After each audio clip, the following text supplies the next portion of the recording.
Did I do it correctly? Are we live?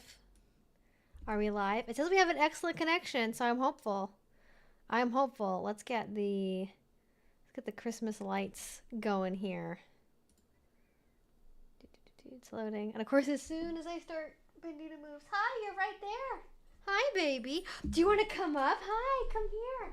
Hi, hi. No, you're over there. Come here. Come here. Come on. Come here. Come here. Come here. Hello. Oh. There we go. Hi. Yeah. Hi. Hi, baby. How are we? You want to help me pick the color? You want to help me pick the color? Green. Ooh. I feel like already. Ooh, red. I think red actually looks better than green. Like sort of dungeony, but you know, fits with us, huh, Miss Banditi? My little angel. Well, this is more energy than you've had today. That's good. Yeah. You barely see her. Oh, can I move? I'm stuck. I'm stuck, Bandita. I'm stuck. I wanted to show the people you're being so cute. You just only see her little eyeballs. There we go. Hi, everybody. How are we doing? Audio will probably not be the same quality that you may have gotten used to because I thought I could just copy and paste over the filters I have for my normal setup onto this one, and it turns out I can't do that. So, sorry if noise is worse. All right. I'm going to let you down, little baby, okay? Hi. Thank you for saying hello. Thank you for saying hello to the people. Blah, blah, blah, blah. Oh my gosh, thank you so much for the gifted memberships, Blushing Giant. Thank you, thank you, thank you. We haven't even really started. Okay, now my chair is stuck on something. Okay, what's happening now? Oh, that's a cord. Okay. All right. We are good. This isn't the most Christmassy lighting. It's kind of pink actually, but we're gonna roll with it. All right. Okay. Well, congratulations to all of the new members. Welcome to the club. Thank you. She is very cute. So, this, despite the Christmassy theme by request, this is going to be just your standard, normal YouTube live stream. So, we're going to be doing all the normal Q&A type stuff. This is an 18 plus only live stream, like always. So if you're not at least 18, please do not be here. That is for my safety, your safety, everyone's safety. So please read the rules down below. They're very easy. They're nothing complicated. Don't freak out about it, okay? You're going to have a quiz on it. Well, kind of. There's a little bit of a quiz. The quiz is behaving appropriately, which is don't spam the chat. Remember that I answer questions in the order that things come in. Listen to the mods. Listen to me. Be polite. Basically it. And then I don't answer questions about medical advice, not my wheelhouse, not my field of expertise. If you feel like you need to talk to a doctor, you should probably talk to a doctor. So that is it on that. And then the subjects and the title of the live stream are merely suggestions. We can talk about whatever y'all want to talk about within the realms of kink, BDSM, relationships, dating, polyamory, queer issues, pop culture happenings, and that kind of thing. As long as y'all are being respectful, I'm pretty open to kind of chat about whatever y'all want to chat about. Hello, Lexi. Glad you can make it. Hope you are feeling better. I know you had a rough one for a bit there. I feel very funny about having all my whole house be red right now. All right, which direction do we need to rotate here to get Miss Bandita on screen again?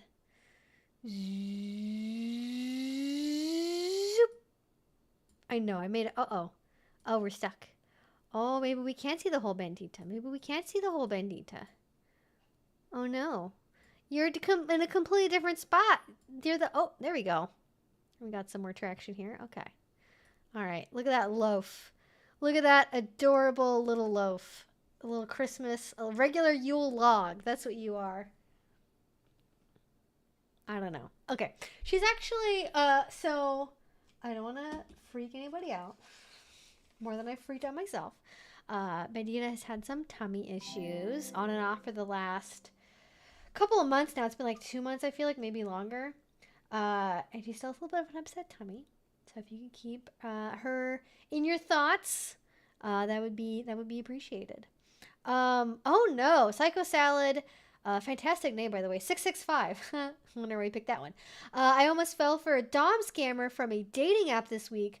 I'm saying this to feel better about the $600 I spent. At least I'm safe now. Oh my gosh. Well, that is very crappy. I'm very sorry.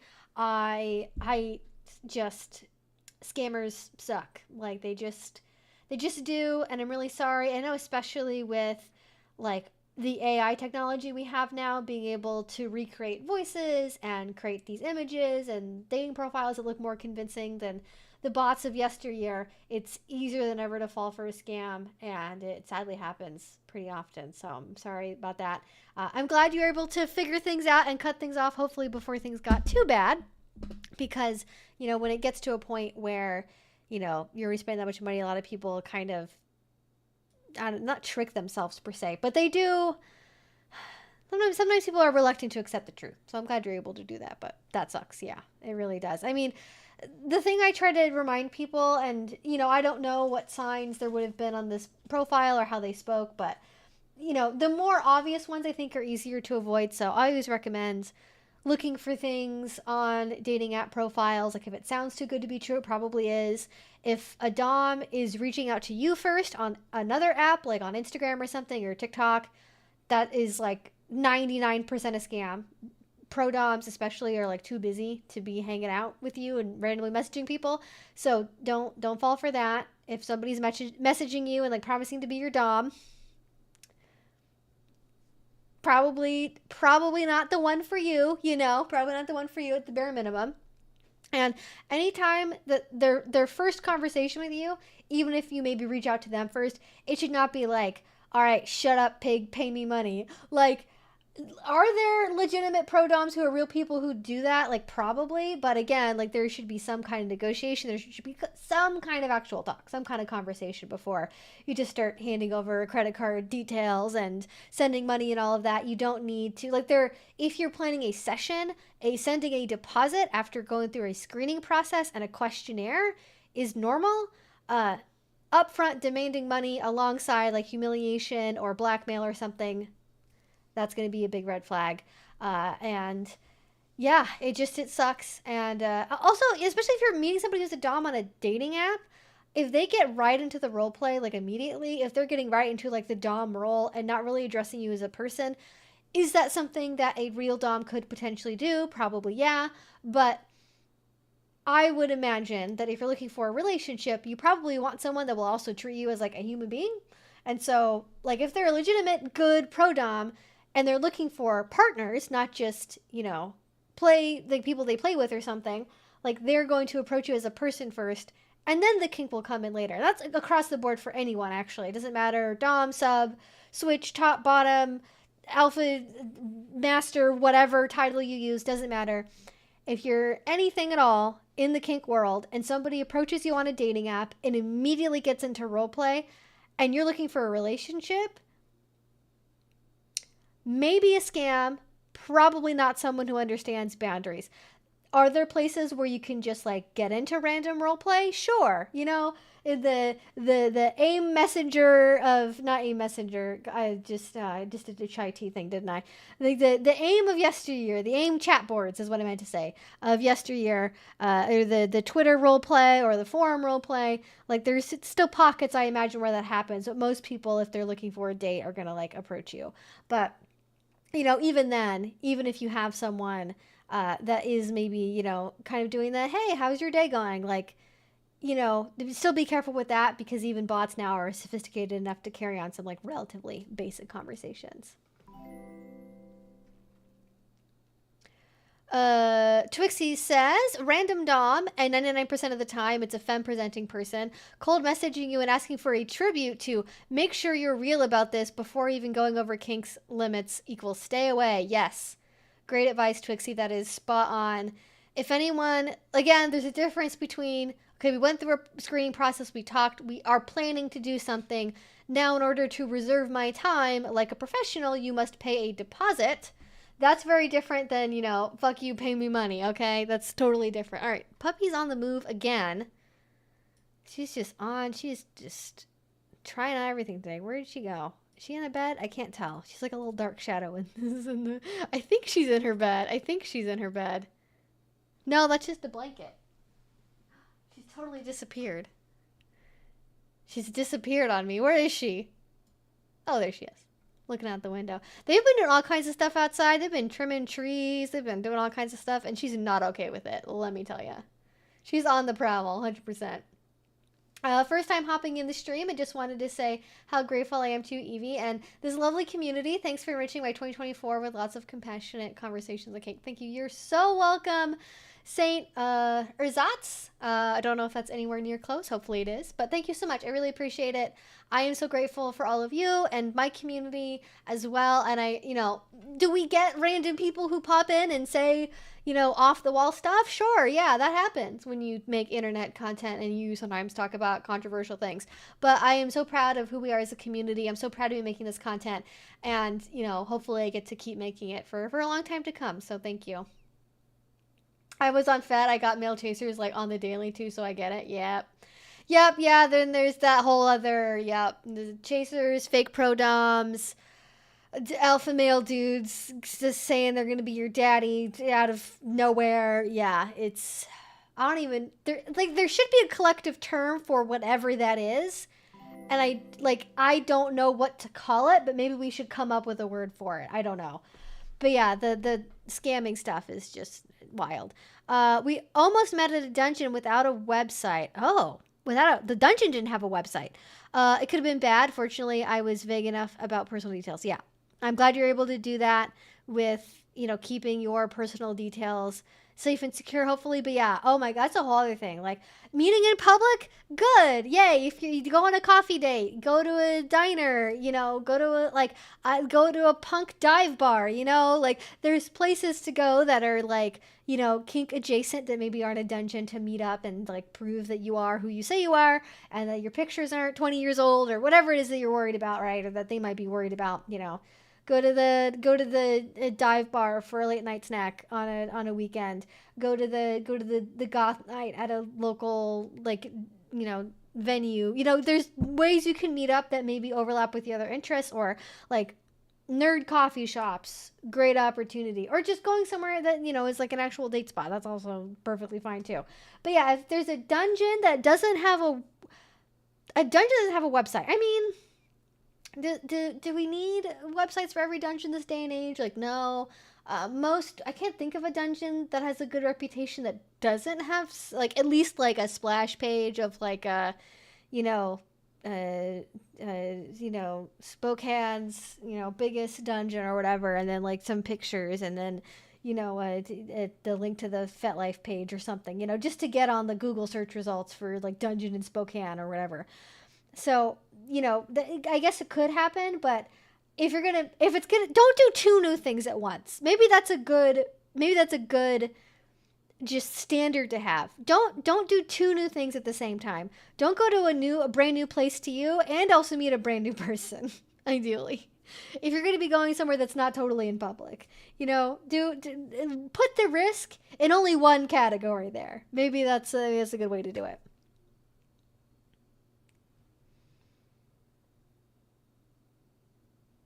Go to the local adult accessory store. Yeah. Go to Shebop. I guess if you're wanting to get into play, maybe right away, that's a good place to meet up. But it depends on, are you meeting just for play, or is this a romantic date that you eventually want to, negotiate having a kink relationship during? Yeah. Fet Fisher? There was a phone number and email that I asked for. She allegedly had a key to the place mailed to her. Fascinating. No indication that there would be other people there. Oh, like private dungeon whip. Yeah, I would not have done that. That sounds, yeah. I mean, are there private dungeon rentals? Yeah. Those are definitely a thing. I've done them before. They're fun. But they don't normally mail you a key in the mail. I would definitely be concerned about that being like a setup for the more details you tell me, the more I'm happy that you didn't go through with it, because that could have turned out very much sideways, especially because a lot of dungeons are already in kind of like grungy industrial areas of big cities. So I've been to dungeons that are functionally in storage warehouses, you know, shipping containers maybe, then, you know, that could be a legitimate dungeon, or it could be a room they lock you in and then mug you and then steal your car. So, yeah, oh God, well, I'm glad you didn't do that. I'm sorry it didn't work out, because I know like, there's a reason why this happens, which is like people who want to play with dominant, feminine, or at least, you know, people who identify as women, regardless of maybe their presentation or experience of gender. Like, that's so rare to find that, and somebody who's like available, that has the same kinks as you, that's looking for, you know, whatever kind of play or whatever kind of relationship you want to have. And that's very tempting to say yes to, and then we can end up in bad situations. But yeah, you know, if somebody like requires you to pay a lot of money, you know, if you want to have a fin dom, like fin sub relationship, that's totally valid. But hopefully someone that will treat you as an equal will not, like, maybe the extent of that on like a first meetup is like, you know, maybe you like, you know, pay for the lunch and then you pay for their like Uber home or something, because that's like not even necessarily outside what a lot of people would do for a date, but it's that little taste of like, we're seeing how this kind of relationship might feel to us, even if it's not, you know, paying a couple $100s for lingerie or whatever, you know, that people might end up doing. I think it's fair to kind of, you know, want a little bit of a hint of like, ooh, what would it feel like to pay for something for this person, or to give them money in some way. But you can do that without like, you know, forking over a bunch of cash, or giving them a lot of money just randomly. Like, you can do something that maybe facilitates meeting up or whatever. But yeah, it's God, the willingness of, and like the thing is like, okay, like maybe this wasn't even a real person, and it's somebody who's like running a bot farm where they just like do stuff like this. Yeah. And also there's so many like fake dating apps too. At least I still have my kidneys and other non-vital organs, and even your vital organs, to be honest, like, you know, across the board it worked out for you. Oh yeah, it's like, Merry Christmas. You have one kidney. We left you one. Okay, you can't be mad. And you got a free ultrasound out of it, so, you know, it pays for itself.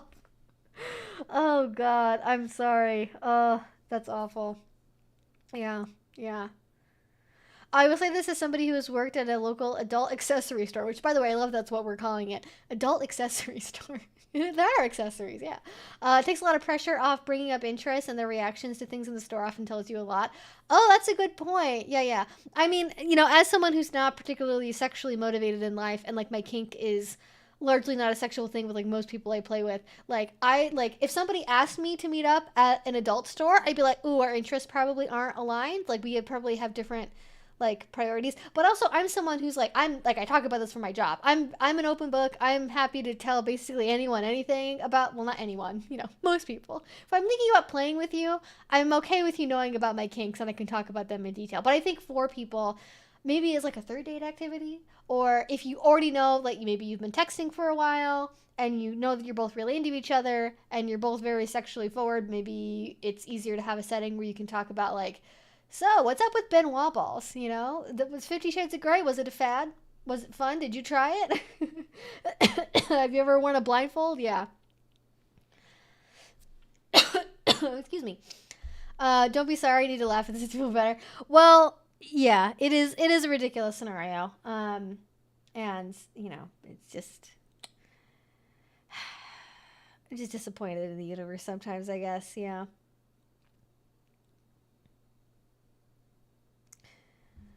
Anyways, that would be fantastic. Well, I can't see what that is. We should probably back it up for a second here. And, oh, where did I put my live stream chat? Where did that go? Oh, here we go. Boppity bop. All right, let's go. Just ran to grab some cookies and tea. Oh my gosh, yeah. I love when people pop out of the chat and then come back and are shocked by the conversations we're having. I hope your channel doesn't go away because of some stupid project the incoming government seems to be following. I hope so as well. I don't know what to think at this point. I'm kind of hoping they'll just be so distracted by their own like inane bullshit that nothing will happen. But you know, you never know. Just enjoy it while it lasts. You know, that's my philosophy in life. Enjoy things while it lasts. You never know what's going on. You never know what's gonna happen. Yeah. All right, backing it up here, looking for questions I missed earlier. But thank you so much for kicking off the stream here.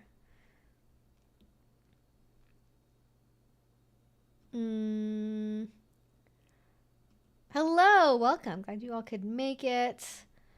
I've not actually made any cookies yet. I'm going to do that probably later tonight.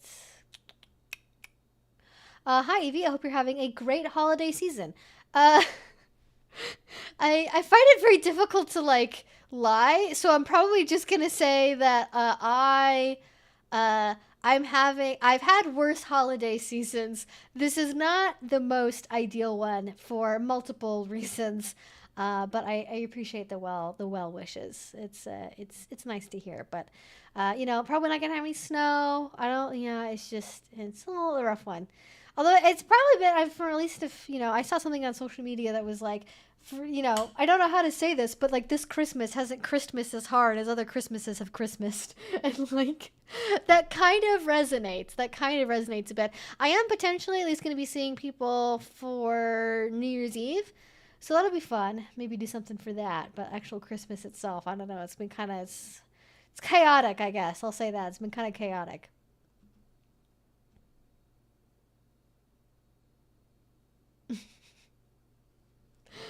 Alexi, when you said, gee, thanks, just bought it. Now I'm thinking of that Ariana Grande song of like, want it?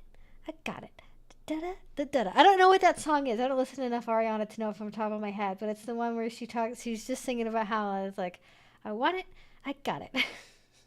Like, I don't know.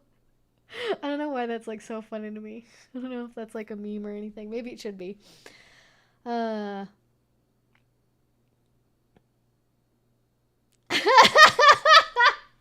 Evie streaming live from the bridge of a Klingon. I knew the lighting reminded me of something. Wait. I can change this. I can. I forgot what is the name of the ship that the fucking the Romulans. What is it? I forget what the name of their ships are. Now I'm inside whatever. Now I'm inside a Romulan ship. Romulan ship? Klingon ship. Federation. Just in case we... I like how that's actually how basically that is keyed up entirely. Oh my god. Spent $10,000 on surgery for my beloved dog. This Christmas is difficult. Oof. I'm very sorry. I mean, I would do anything for my dog. Any amount of money. Fuck it. I'll go into debt to drain my bank account. I don't give a shit. Like, I would do the same. But yeah, it's the fact that we wouldn't have to do that and, like, you know, fucking like, free healthcare for dogs, you know? Like, they're so precious. Why don't we pay for them to live? Oh, God. There's probably a whole... Has John Oliver done a deep dive yet on how every small town family vet is being bought up by, like, one of, like, two different veterinary conglomerates that are, like, conspiring to jack up the prices across the board for, like, all vet clinics? Because I know when I first got Bandit, like, I don't know. Actually, she's far enough away to where I can use her full name. She's, like, sleepy girl. When I first got her first dental cleaning was, like, a couple $100. It was, like, I want to say between $300 and $500, maybe $300 and $600, and now it's $1,000 for the same procedure. It's crazy, and it's only like I haven't had her for her whole life. I've had her for like 5 years, so I like it's just nuts. It's nuts. It would be bluer than that. Yeah, it's a little bit hard. One of the struggles that these lights have is it goes from like blue to like green, like green, and then like, you know, now it's teal. I don't think they had aquamarine. I don't think they had aquamarine. And then it's like baby blue. Like none of them's like, none of them are like quite the right vibe, you know? Also, I guess it depends on like what screen you probably watched Star Trek on to begin with. Like what color it read as originally. Yeah, there's no forest green option. I just get lime, yellow, or turquoise. Those are my color options, unfortunately. Don't have that technology yet.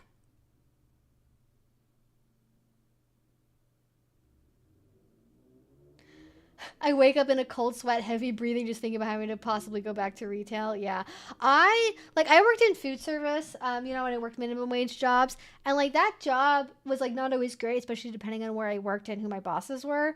But you could not, you would have to pay me at least $200 an hour to have me work a retail job, like as a stockist. Unless it like, if I was working at like an adult store or like a kink boutique or something, I could make that work. But I would be so fucking bored. I'd lose my mind. I wouldn't be able to do it. But like if it was like, just like, if I was working at, Hollister, whatever, it would have to be several $100s an hour. Because even then, I do it for just long enough to save up a ton of money, and then I'd quit. Like there's, like the way that you get scheduled, like the environment, the type of work you have to do, dealing with the public, like there's nothing about it that I think is a good arrangement at all. Oh God. Yeah. And food service could be fun. I definitely comparing notes on working retail versus working food service. I definitely would have rather like been working food service like I was, which is why I did it. Yeah.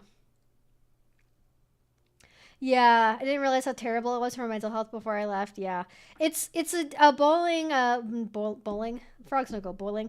It's like the frog in a boiling pot scenario, right? Like it's warm, it gets hot, and it's boiling, and you're just like, oh well, that's like that had the temperature it's always been. And then you get out of it, and you're like, oh no, I was dying. That was real bad for me. Actually, should not have been doing that. Yeah, it's rough. And, there's relationships that can happen like that, work experiences, bosses, family members, and then you get away from them, or even just like the house you live in, the area you live in. You think, living here is fine. And then you move to a place you actually like, or you move to a new city, and then you're like, oh, wait, life's so much better when, like, I don't have the sound of a motorcycle outside my door every 5 minutes. Yeah. Also, advantage to working food service as opposed to retail. In food service, you can go into the walk-in and scream. I don't think that you can do that in retail. I don't think retail has walk-in freezers, but you can also dump an entire 3-gallon container of tomato sauce on the floor. Which I don't think you can do in a retail job normally. So, there's like one memory from working food service that's permanently like latched into my brain. And it's, I was working at a job, and I had a coworker that was restocking a machine with drinks. And we had like I don't know if it was Coke or what, but we had something that was, I think they were glass actually. It was like some kind of glass, like soda bottles, and they dropped like a whole case of the soda bottles, like a pallet, like flat case. I don't know how to describe that. It was like a 2-3 dozen probably glass bottles of the soda, and they slipped on something or whatever and like dropped it. And just like, broke like all of them, and just like the look on their face just said, oh fuck, this is coming out of my paycheck, was the look. And thankfully that was a location where the boss was not a complete asshole. So it actually didn't end up coming out of their check. It was just written off as a loss. And it worked out okay. But that was terrifying. Yeah. Having to clean up all that. Yeah. Just mopping up and then dealing with glass, and oh god, yeah, I don't recommend. I cried so much in the walk-in when I worked in the deli. I feel like we're doing something wrong if crying while working in food service is like a universal experience for people. Like, I cry sometimes doing YouTube as a job. Like, I'm not gonna lie. Sometimes, I'm researching something and it gets me in the feels or whatever. Or like, or sometimes I'm really stressed out because like YouTube's changed a rule, and for some inexplicable reason, like however I edit a video, I can't seem to make it past the YouTube censor machine. Like, things have happened, but like, that's like a once a year event. That's not a like, every coworker I know has had the same experience, and like we've all done it at least like a little bit, When I worked food service at Disney World, I was the only one who enjoyed stocking the cooler, so I was put on that. Best job ever, nice and cool, and that cooler was soundproof. How, like, yeah, Disney World, like, you're in Florida. Like, how do you not want to have the cooler job? I'd scoop that up immediately. Yeah, and soundproof. Although, I guess people also use the walk-ins for other things, but I wouldn't. I would not partake of such activities, nor would I condone them. Oof. Yeah, and then also the transphobia, the passive to aggressive transphobia. Sometimes even passive aggressive transphobia of people in public is just like, come on, what are you doing? And also, it's like they sort of expect that. Oh well, you don't make enough money to like sue me, so I can just screw you over. Oh God. Her ears are adorable. That is correct. Yes, her tummy is mean. I don't know what's going on. I think she might be allergic to chicken. I don't know what's happening. Oh, I'm talking about my dog, by the way. I really just started saying that, like everyone was going to know what I was talking about. Yeah, I don't know. She's had an upset tummy for like a while, and then I kept thinking it was different things, like was her supplements, and then I thought it was like her like fish oil thing, and that definitely was making it worse. Then I switched her like food type. It was the same brand, and then that kind of helped a little bit. Like I just kind of been ping ponging around. I've gone through the whole like digestive aid aisle at like the dog store, and I think she might. I don't know. I don't think it's the protein in the food, though it might be, because this was happening when I was giving her the lamb formula, and then I switched back to chicken, and it kind of is still is a problem. So I'm thinking there might be an additive in the food that she's allergic to. But I don't know. It's kind of like, but I also, maybe, random question for people in the chat. I've never actually done like dog allergy testing before. Like, what is that like? Because she doesn't have any other symptoms. Like, she's a little lethargic, but I think that's because her diet for like almost like 3-4 weeks now has been like half rice. And I so I don't think she's getting as much energy as she would from like a regular kibble diet. And I don't know. I'm not sure what's going on, but I'm hoping I can just pop over to the vet and then they're like, "Oh, like here's the test, same day. Here's a like prescription diet food you can give her.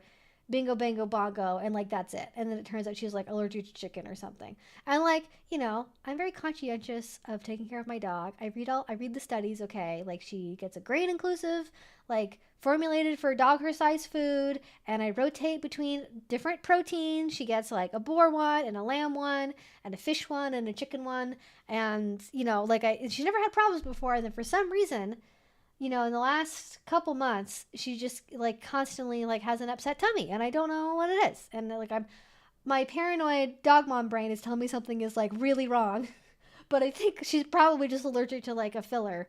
Which Pomeranians I don't think have a lot of food allergies normally, which is a little odd. But I know that it's something that dogs also experience. So I don't know. Yeah. My dad ended up making homemade dog food because my sister's dog had upset belly a lot. It's like chicken, beets, rice, sardines.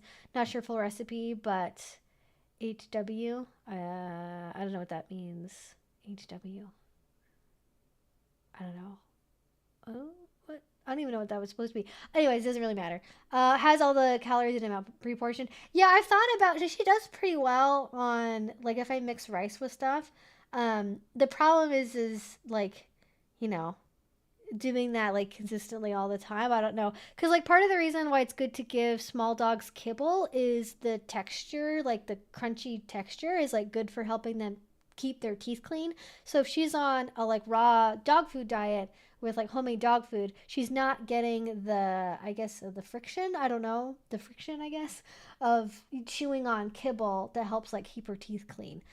So it's like this balance, like dental health really important, not having a sick dog important. Would the homemade food help? I don't know. Also, she doesn't really like any vegetables except for green beans, and she's a little bit of a. She doesn't like fruits or anything. She doesn't like blueberries or any of the other stuff I've seen people put in like homemade dog food. Like she'll pick around it, or sometimes if I really mix it and she'll eat it.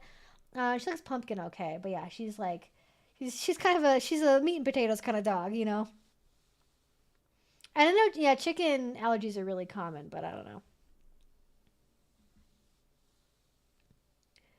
She ended up eating a gluten-free diet. Weird. Oh yeah, that's all. Yeah, I could like, I've read that at least recently they've been recommending having a grain inclusive diet, but her food she has now doesn't have wheat in it, but it does have other like gluten containing meals in it. I guess that's maybe the most general term for it. Like I don't know if it's barley in it or something.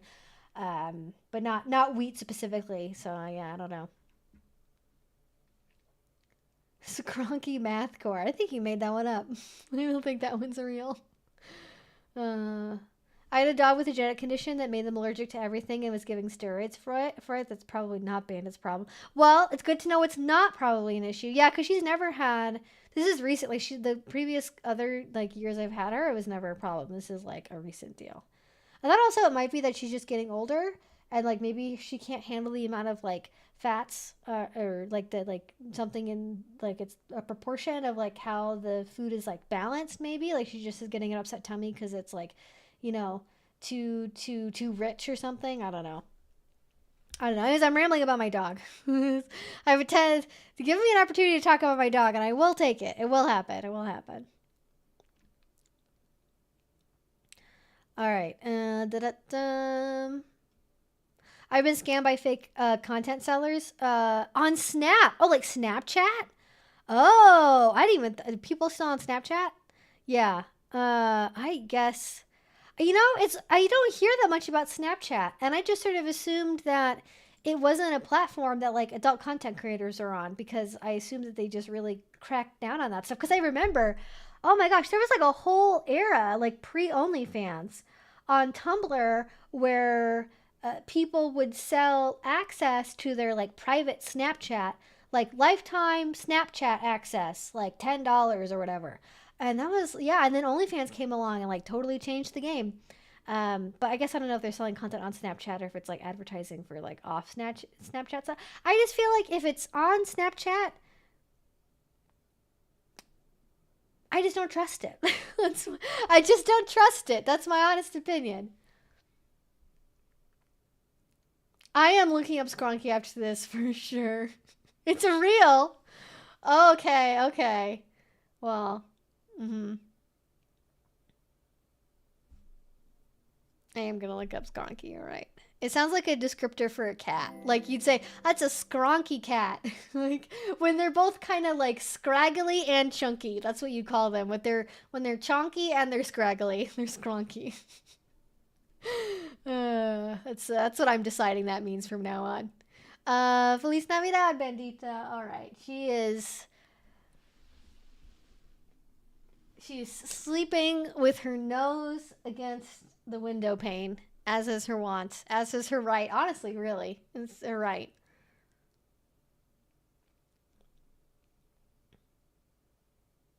I think you should go to sleep now. It's nearly 5 a.m. in my time zone. Whoa, Raphael, yeah, go to sleep. The stream will be here for you tomorrow if you want to check it out. Don't worry about it.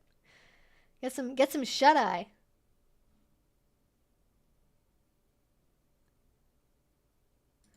Okay, I recently found out that like one of my partners apparently was like really into like bright eyes, and it shocked me. I was like, what? Would not have expected that at all. But they also but also they went to ska shows even though they were not into ska, which is like, what do you even call that when you're like a vulture for ska? Like, I wasn't into music, but I was just around ska shows. Florida never change. Florida really has been the epicenter of a lot of musical happenings, and well, I mean, you're not really gonna do anything outside, are you? Oh gosh, just so funny. 90s Melodeath was my gateway drug. Children of Bodoms, Are You Dead Yet was one of my first venture into heavy music. What was mine? It was definitely like Nightwish, probably, like Within Temptation, like kind of like Evanescence Plus was like my gateway into that. And then I did several backflips over having an emo phase and just skipped that entirely. And then just ended up like in the Bring Me the Horizon, Day to Remember, like that wheelhouse of music. And then, you know, that's all she wrote. It's been the same as Ska Skeptical. Yeah. Hate watching ska. That's what you call that, yeah. This is hate watching ska. Yeah.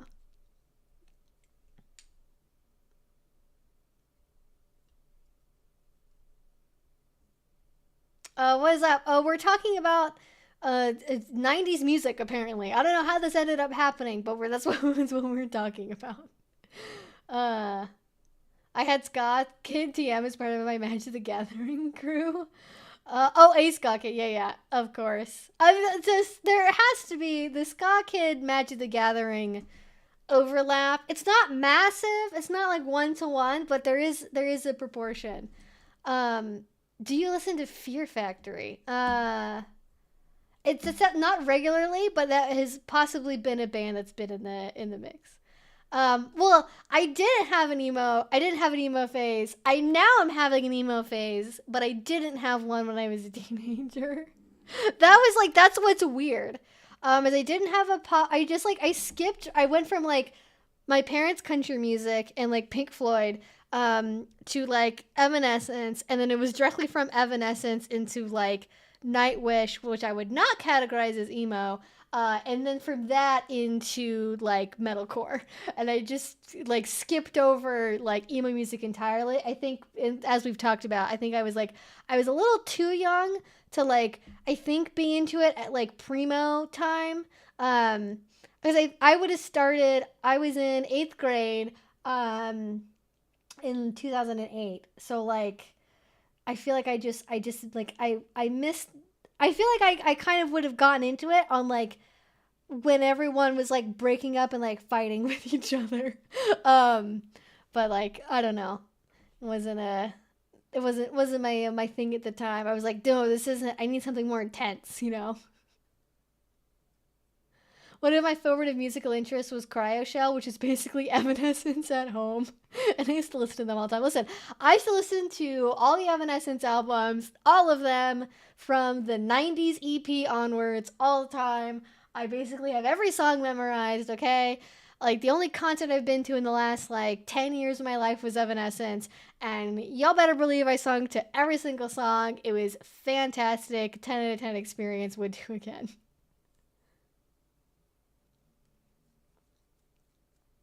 I would say I did get to experience Hot Topic when they still played like loud, scary music.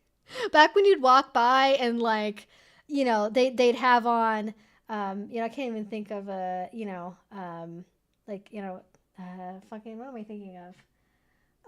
Like Bullet for My Valentine or something. They'd have that on, or I feel like they actually normally would have played like heavier music than that, but I can't think of any particular bands off the top of my head that they would have been playing. Probably something more like the screamo genre, somewhere in that wheelhouse. Oh, maybe Job for a Cowboy, probably. Yeah, that's like more the vibe. Yeah, that was Hot Topic in 2009 for sure. I don't think I ever had a proper emo phase, but I listened to a lot of stuff on rock radio, like 3 Days Grace and Breaking Benjamin as a preteen. That's a whole other, yeah, that was definitely on there too. Evanescence was like head and shoulders above all those for me, but they were definitely like, it was that, and then whoop, just skipped over a bunch of other things, and then landed in the straight into Concerning My Parents, like that part of it. I did have a friend in school who she had me listen to uh, um, American Idiot at home with her on like the CD player. And I remember the only reason I was okay was because her parents had edited out all of the swear words, like it wasn't like a version of the CD that originally came with like censoring in it. Like they somehow edited it to be more censored than the original version, and that was okay. But it misses something when like the album is censored. It's not as catchy that way when there's constantly like muted pieces.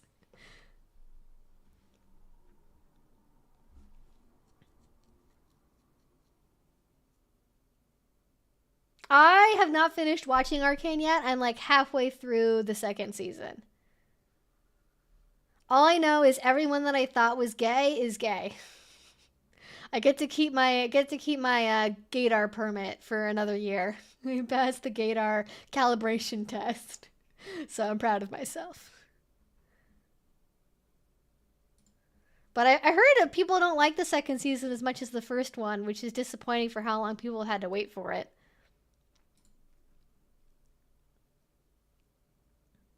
Yes, I did bring up the CD editing. I did. That's just like one of those formative memories. Like, who the fuck edits? Like, who has parents that are capable of editing a CD and then being like, now you can listen to it? Like, who does that? How is that possible?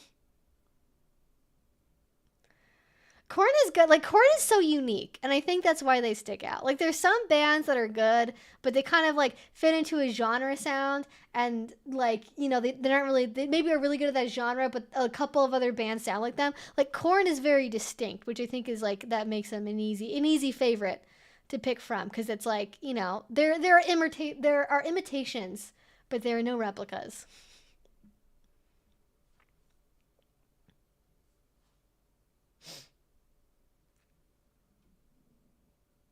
Um, Still quarantining, yeah. Ba-da-bum.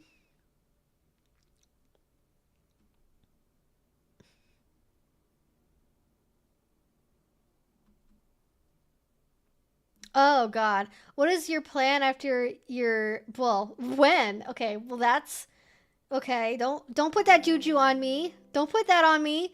What's your plan if you know, change this? If your channel gets terminated slash banned off of YouTube, um, I honestly would probably mostly be teaching like in-person stuff. I'd still be teaching.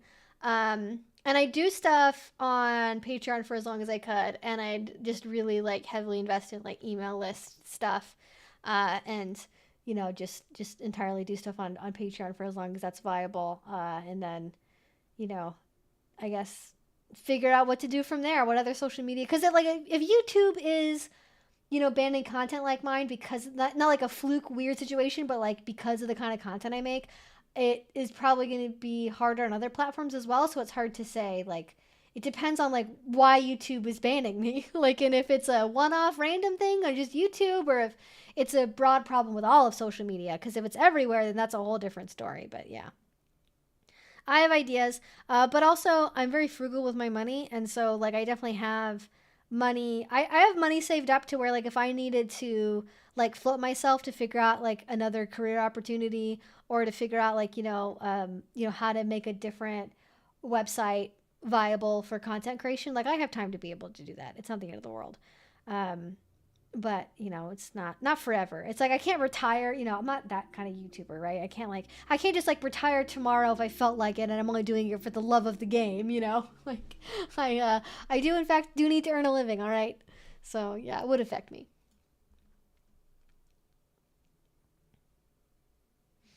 Hear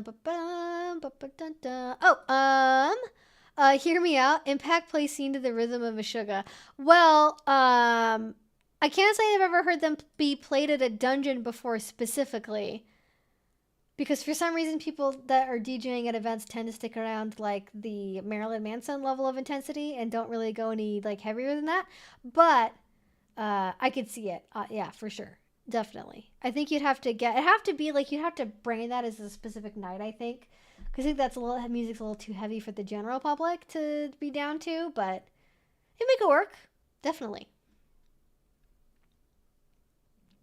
Oh, good. Thank you, Alex. My partner, who I've mentioned before, and I have been getting better at setting boundaries with each other. That is excellent. I am glad to hear it. Setting boundaries can be really hard. I know, and especially at the holiday season, like you may be talking about, you know, spending, you know, family time with people, or travel plans, or how much time you want to see a person. Yeah, it's learning how to stick up for yourself, and like not even just like saying no to stuff. Honestly, I think sometimes what can be harder, and maybe this is just my own, this is what's harder for me, so I'm just speaking to my own bias here, but I think it can be even harder to say what you want. Like, if you're somebody who's kind of used to being in the vein of like, I want to do whatever my partner wants to do, you know, that can be harder, I think, to speak up and be like, actually, I want to do something else entirely different now. I want to be doing this instead. I want you to do this to me. Like, speaking up to ask for that can be even harder than saying no sometimes. It's a whole thing. Hmm.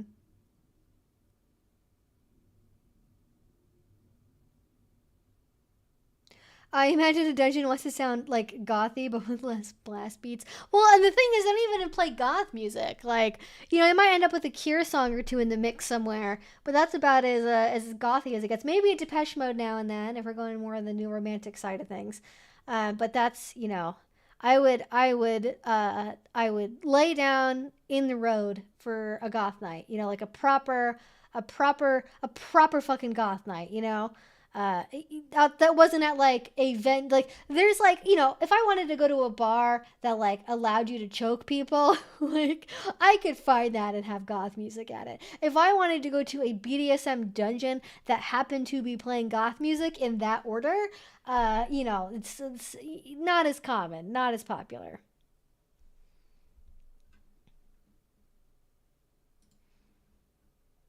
Alrighty. I'm gonna grab my water bottle actually here, so give me one moment. Oh gosh, where are my things here? Alright, BRB.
And we're back. All right, I moved the camera a little bit just so we could be a little closer to Miss Bandita, who's looking at me with pure confusion on her face. Like, what did you do? Why are we up? I do actually, you know what? I do enjoy more New Order songs than Joy Division. I do really like Joy Division songs, but New Order I feel like is just the vibe is so different. It's almost a little bit hard to compare them. But they make some bops, hard to lie, hard to lie.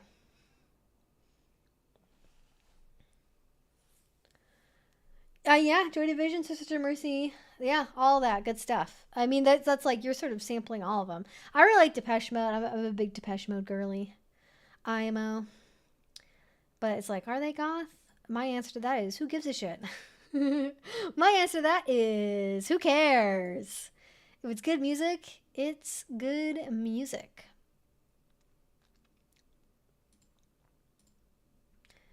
How many times a month does our live chat just turn into a music discussion, honestly? A non-zero amount of the time.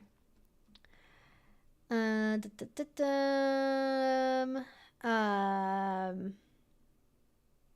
think the term should include non-consensual because that's what it all amounts to.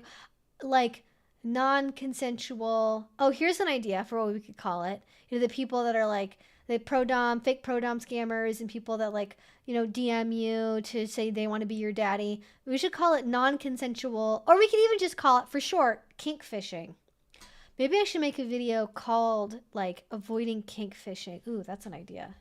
Cause like I've talked about like avoiding like scammers, but like I feel like there's scammers and then there's like fake people in general. Maybe I should do what do I want to. Yeah. Always. And like the last time I talked about this was before AI got to be a really big deal, and that's a problem now. That's a whole other element to the conversation we need to include here and mitigate for.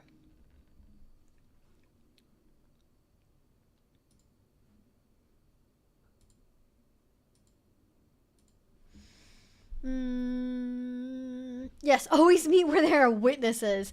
Yeah, I'm saying witnesses is like this is like kind of dangerous phrasing, I guess, but yeah, meet where there are people. Meet where there are people for sure.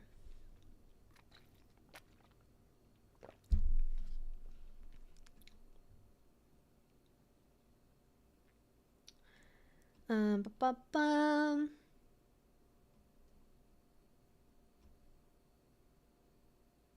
Biggest thing I'm interested in right now is how to get more involved in the community, meet others, learn from them, see what a party is like, stuff like that. FET seems to be a basket case recently. Any advice on that would be fantastic. Well, in regards to FET life, you know, I don't know what's going on there. I'm very sporadically active on FetLife. I don't really consistently use it. I essentially only use it if there's like a big event coming up, or if like the only way to coordinate with people is via FetLife. So like I'm not really on there that much unless it's like around an event or I'm organizing something or I'm going to something or whatever.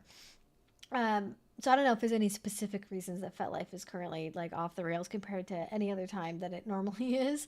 And, you know, you can choose how you engage with FetLife, right? If what you want is to like meet people, go to events, you know, and be more involved in real life, then the amount that you engage in FetLife can be very limited. You can have an account, maybe not do anything with it, you know, maybe, you know, don't join any groups or try to be involved in any discussions in there. Only use it so you have a way to search for the events on FetLife. And, you know, maybe you friend people that you meet in real life who maybe want to be contacted through FetLife, but you know, don't try to engage in, you know, the discourse of the day or, you know, rack up a lot of friends or anything. Just be on there for the events and then focus your socializing in the real life community. And I would say like any social media website, FetLife is not reflective of reality. Like, you know, Instagram, people have these beautiful curated Instagram feeds of their trip to Italy and their Christmas decorations and their, you know, aesthetic baking accomplishments or whatever. And you're not seeing all of the deleted photos, all the messiness, you know, all of the, you know, the fighting or the negativity that maybe is going on behind the scenes, like this beautiful photo of like a couple on a date or whatever. Like that is not real life. And I think we kind of know that now. And TikTok's the same way. Any social media is the same way. Like you are getting a facade. You are not getting the real deal. Even like, you know, here with me live streaming, like y'all are not seeing my whole apartment. You're not seeing my everyday life for the, you know, the other hours of the day that I'm working or doing other stuff. You're only seeing this part of me right here. So while this is maybe more engaging than like, you know, a single Instagram photo is, and you're getting more realness in that, like you're still only literally seeing a two-dimensional version of myself. But the point is really that, like, you know, there can be some benefit to social media and, you know, getting to see, for example, you know, somebody's FetLife post history. Like, you know, they have a bunch of photos, you know, what kind of play do they do? What kinds of people do they play with? You know, where are they playing? Is it all at home in private? Is it at dungeons? Is it at big conventions? Or do they do the same thing in every photo, right? Like, you know, you can, sometimes people have like a thing that they do. It's like their like thing, like capital T thing. That is they have a very specific thing that they do and do with like all of their partners. And like, maybe you don't care about that. Maybe you do. Maybe you care that, you know, this person does this, I don't know, one specific chest harness and then does this, you know, the specific types of clamps on their nipples and then does, you know, whatever setup it is. And you're like, oh, I'm seeing like you have 10 photos of the same exact thing with like a bunch of, you know, usually let's say femme people, women.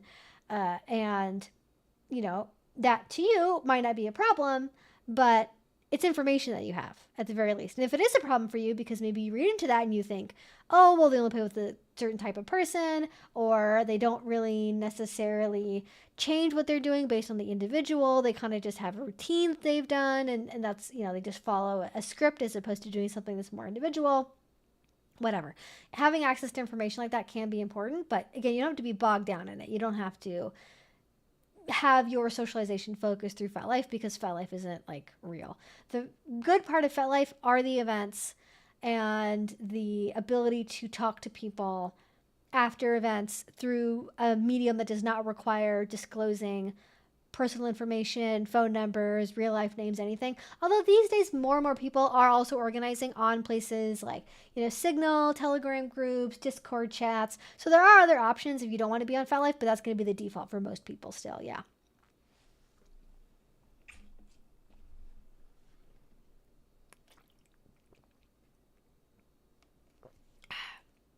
algorithmically generated feed syndrome. Well, I'm not even sure how much that's really the case with FetLife, because FetLife, if you're on your, your followers, and there's a couple different feeds, but the default one is still people that you're friends with and people you follow. And that, I believe, is still like entirely chronological. But there are places like Kinky and Popular and, Fresh and Pervy, or whatever the fuck they call it, where you are seeing stuff that either is, one, completely new, or two, is very popular with everyone. And that obviously is algorithmic to a certain extent. But really that has more to do, I think, with just like networking, or, if your friend likes something and you have it turned on to where you can see what they like, you're going to see all their likes in your feed. And then if you also like the photo, then your friends see the thing that you liked. And then that's how it spreads mostly. It's not necessarily like posts or photos are being taken from elsewhere on the website and then they're put on your feed, even if you don't follow them out. That doesn't really happen on FetLife. I think for the good reason, which is that it's way harder to predict the content of a photo and then be able to recommend it to people who might like it. Like, the last thing you want is somebody with a blood phobia to have to see a photo that has blood in it or whatever, because the algorithm said that you would probably like to see this.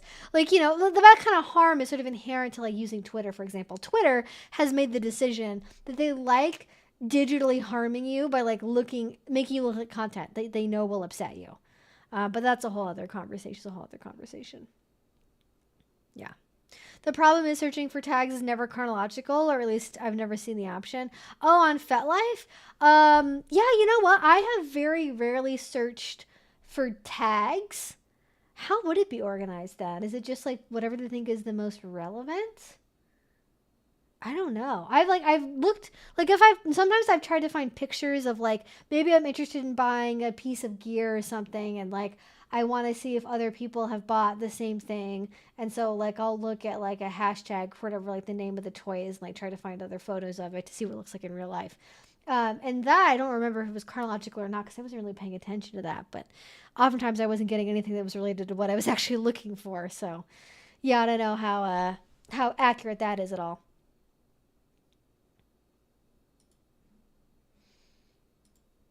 All right.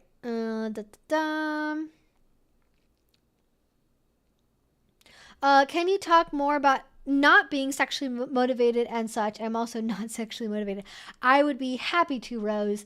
So when I say that, I found it to be a good general catch-all that's not tied down to any specific label, because we could get into discussions over where are the lines between asexual, gray asexual, demisexual, allosexual, on down the list, right, of all the different sort of micro labels in between that and aside from that. But I think, not being sexually motivated, I've found to be a better communication tool when talking to people, as opposed to a sexual orientation label, which is why I say that.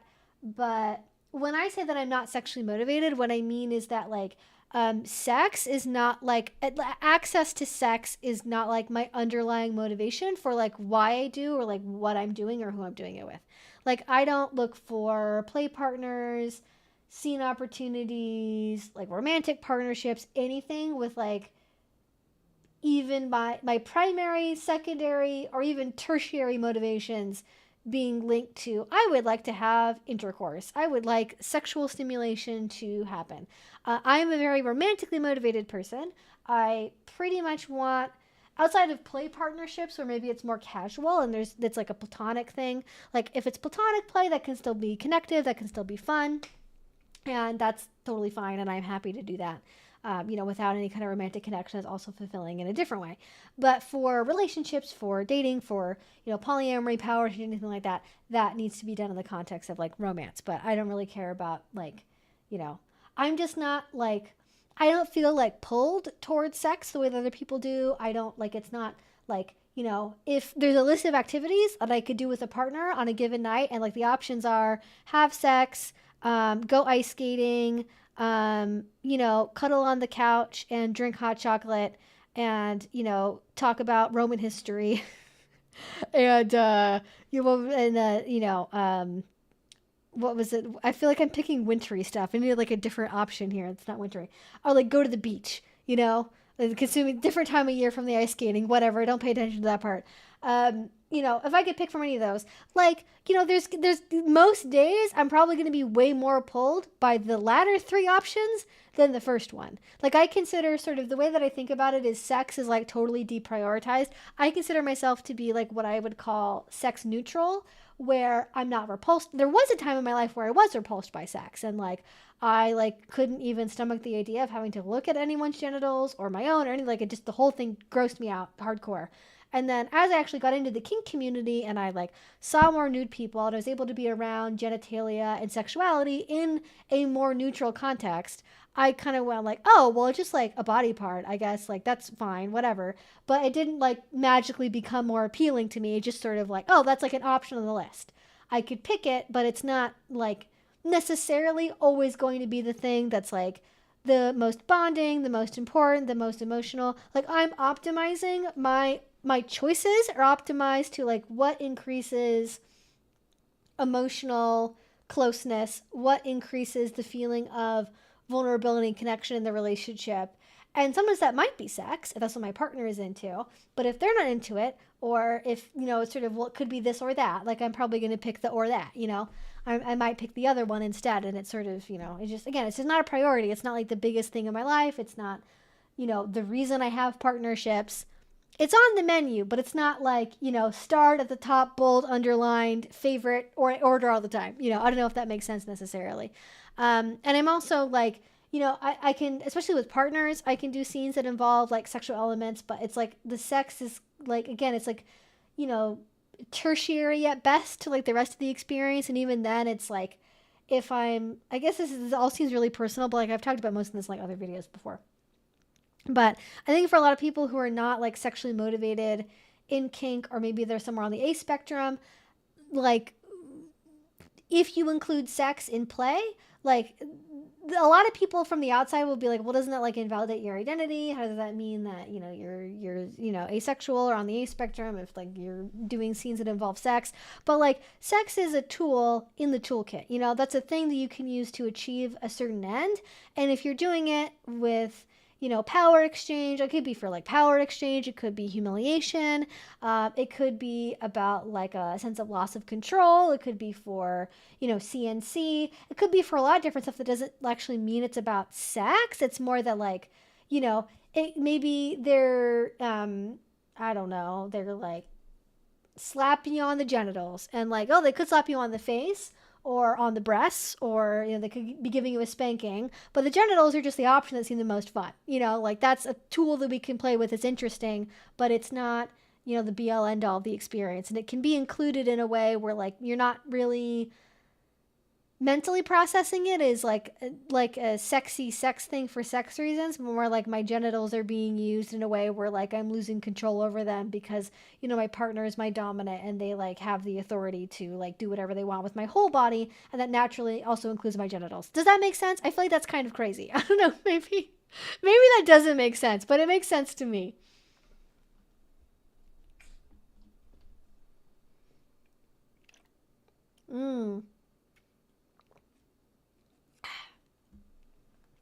As a man/mask person who hasn't lost his V card, I feel like PIV sex would feel like too quick of a release, and I would appreciate a more slow-paced kind of intimacy where you lose track of time. I mean, that's totally possible, yeah. I don't recommend having any kind of big expectations for a first time doing anything, sex, kink, kissing, whatever, doesn't matter. Just because putting a lot of weight on that first time experience puts unnecessary stress and anxiety on it, which especially if you have a penis, can make, performance a little bit more difficult.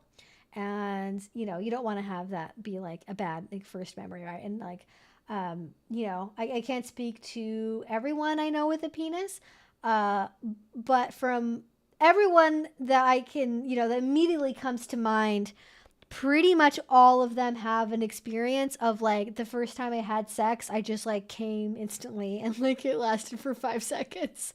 Especially like PIV specifically, because that like requires a little bit less mechanical, the figuring out, less lubricant. It's a little bit easier to just like make that happen, So You know, that's common. But I think if you want to, like, you know, build long term on like this is the kind of sexual experience I want to have in general, is like kind of longer, slower pace. That's totally something that you can do. Like, long floor play, long foreplay is something that a lot of people enjoy, whether that be like romantic kissing, cuddling, massage, looking longingly into each other's eyes, you know, feeding each other grapes. I don't know. I don't know what people get up to.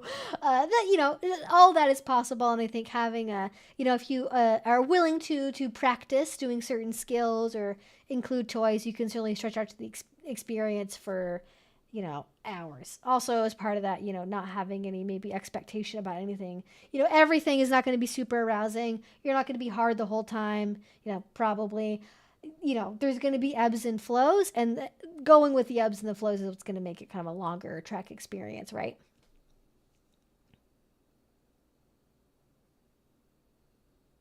Yeah. Oh yeah, definitely. Doing genital worship. It doesn't have to be genital worship, even, right? It could be boot worship, foot worship, any worship of a body part you really like on your partner. You know, just really taking that time to like savor who they are, and to a certain extent, this is kind of why like Netflix and chill sort of works, right? If people are still doing that, like, because you can have this like movie or TV show playing, and then you slowly kind of breach the intimacy gap into like fondling, touching, kissing. Suddenly, we're no longer really paying attention to the movie. Now we're doing other stuff, but we're not maybe really fully getting into it yet. We're not fully crossing those boundaries, like taking off clothes, but you know, we're still building up towards that. Yeah.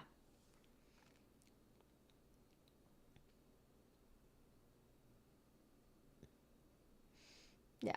That's what makes a key holder appealing to me, because PAV is taken off the table for me. Yeah, I mean, yeah, for sure. Having that external control, I think, is appealing for a lot of people, for sure. Yeah. It's interesting because if we think of sex in that much more as a tool in the toolkit, it seems used to me to be a signal of trust from the other person. That again, I'm a cis guy, so wait, am I parsing that correctly? Let me think about that. It's interesting because we think about sex in that much more as a tool in the toolkit. It seems used to be a signal of trust from the person. Okay, so I think if I'm understanding this correctly, I think what you're saying is that if we think about sex as just a tool in a variety of options, that means choosing to have sex with a person is a sign of trust, as opposed to like just the thing that gets done by default because that's why you're there. Which I think is like certainly true for some people. I would say it's true for me. Like because I don't get anything out of like random hookups, one night stands, and like there has to be a relationship already for me to be willing to go there at all. And so yeah, just random people. It's not gonna like why would I do that? Yeah. And so yeah, it is going to be a sign of trust to be willing to choose that option as a level of intimacy. Yeah.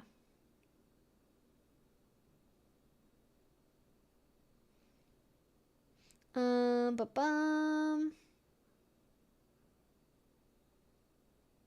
okay, wait, what was I looking at? Anyways, I don't know how we got onto that. Um,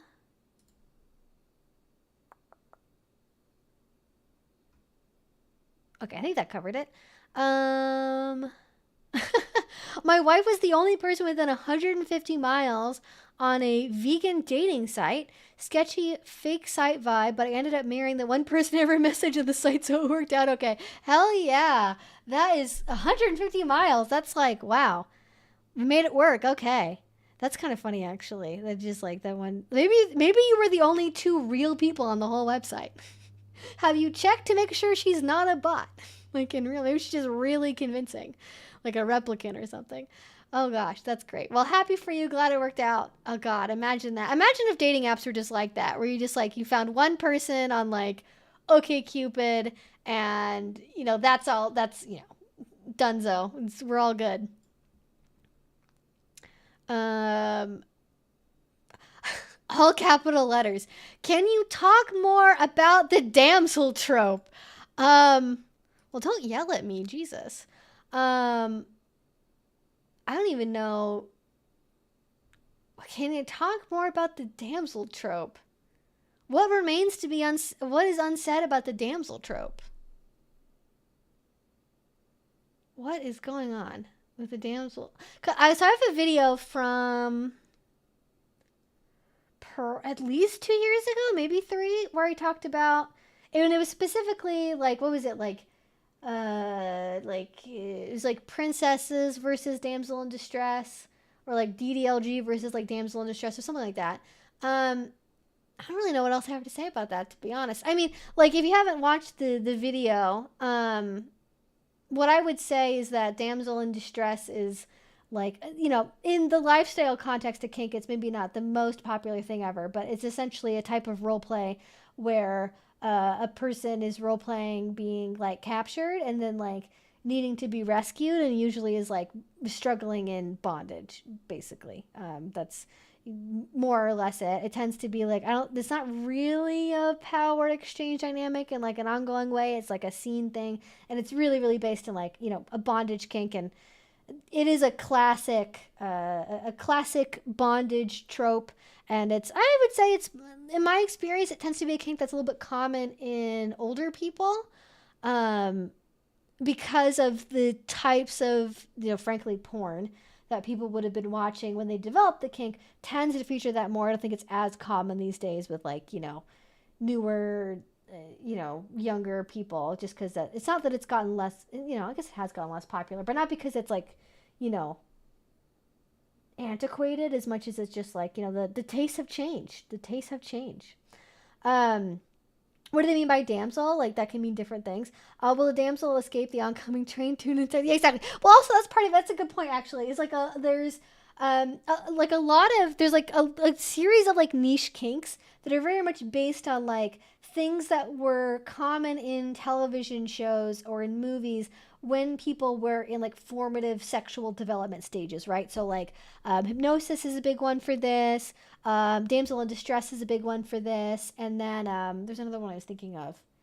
It was just in my head too. Hypnosis, damsel in distress, and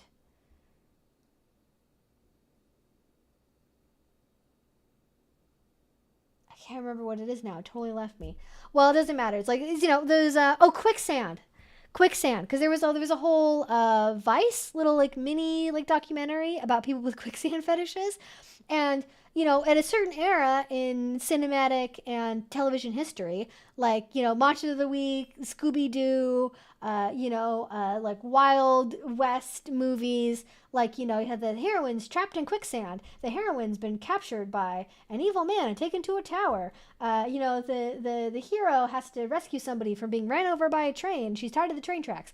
Like, people were seeing those things in formative time periods and then connecting those things to some kind of sexual excitement, and then that ends up developing into some kind of fetish or some kind of kink interest. But, you know, nowadays we have, you know, completely different media, completely different types of, you know, TV shows. Like, westerns aren't really being made anymore, and so things like, you know, quicksand kinks are not really being formed by people because those aren't as present in media. Like, there was, like, I even remember when I was a kid, you know, there would be TV shows that referenced quicksand, but they were references to a reference. Like, the reason why it was in there was because quicksand was a trope that could be referenced. And sometimes those things don't last for very long, and so it kind of dies out generationally. But usually, like, damsel in distress is like a specific label. Like, the term damsel doesn't really get... I don't think I've ever really seen it used in isolation as a term by itself, just damsel. But like, damsel in distress is like a genre trope of, like, you know, this usually a woman who is, you know, helpless and captured and like needs to be rescued, and like, you know, it's like being tied up is like part of it.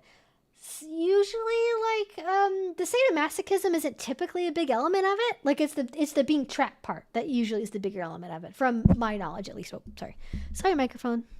Pet the microphone. I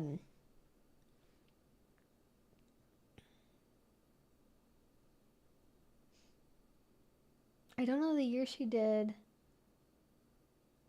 What? I remember seeing quicksand themed fat sites way back in the early internet days. Well, yeah, that's a whole other thing too. That's part of this as well. That This is one of the weirdest parallels I think I've ever made, but I want you all to hear me out because I think I'm onto something, all right? I think it's connected, okay? Are you ready?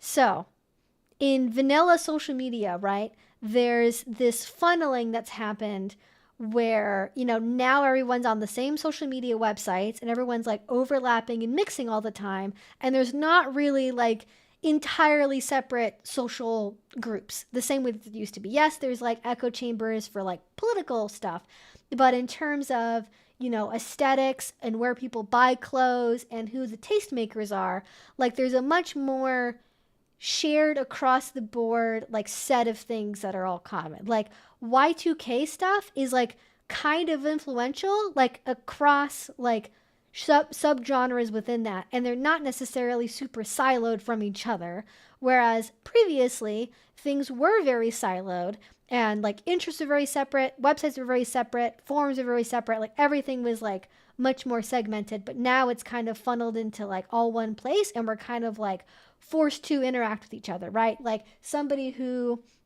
has never seen anything, like goth related in their whole lives previous to this, now they're suddenly going to see the like really popular like photos of like the hot goth girl of the day on Twitter because it got like 200,000 likes or something, right? Whereas before that would have been like on a totally different website entirely that like you would have not seen because it was so separate.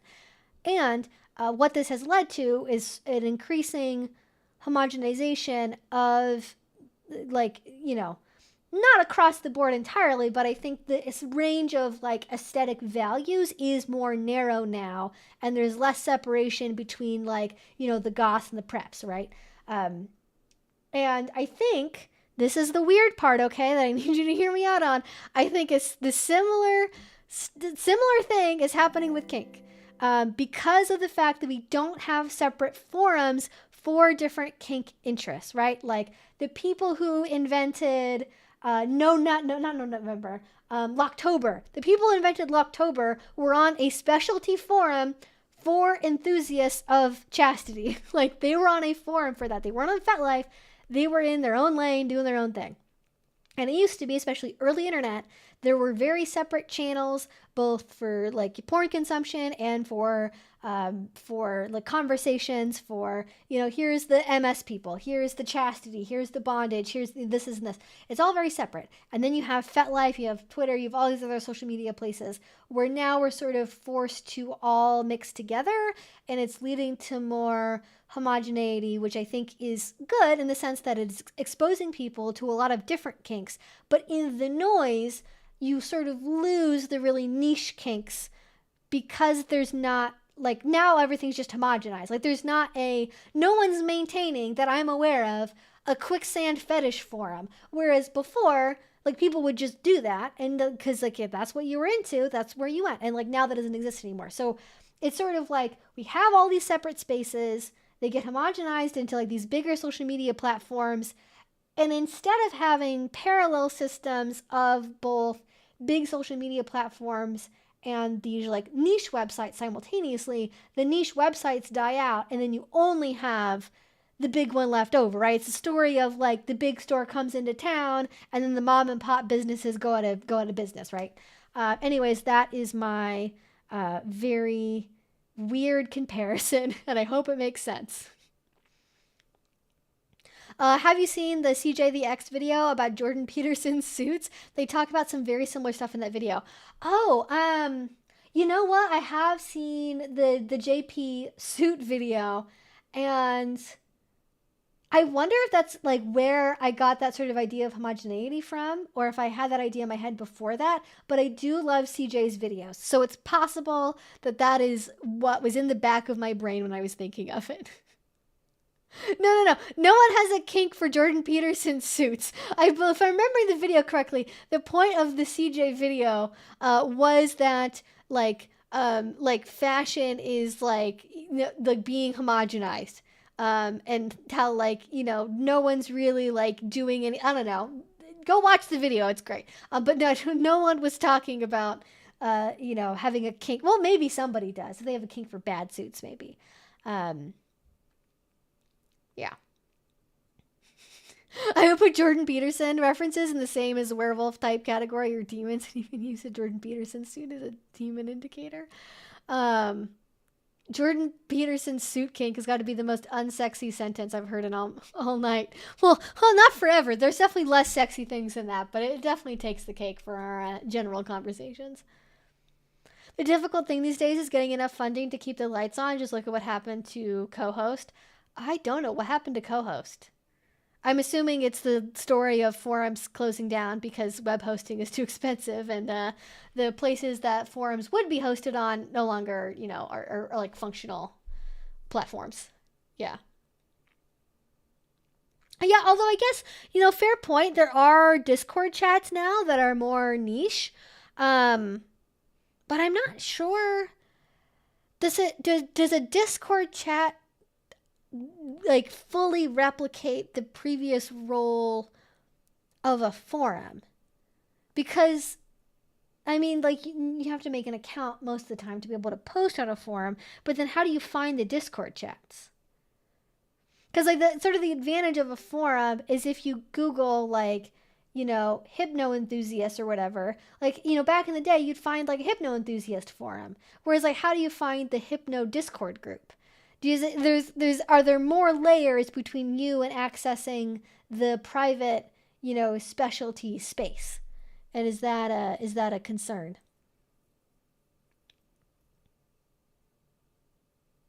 Aren't discoverable? Yeah.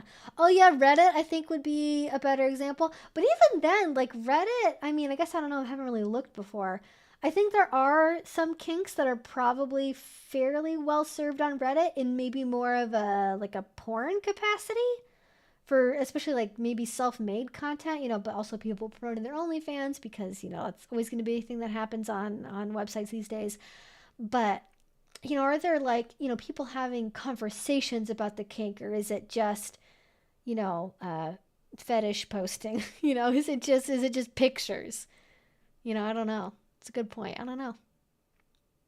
Oh, Discord's rolled out a new forum feature, but no, it certainly doesn't fill the niche. It was a pure chance I stumbled upon it. Yeah, I think there's like more of a chance factor, I think, with Discord, like finding a good Discord group versus a forum. Because also, like on a lot of forums, you can just lurk. You don't have to necessarily get an invite or make an account. You can also browse the forum without the commitment of making an account and posting in them. Whereas at Discord, like you have to have at least an account.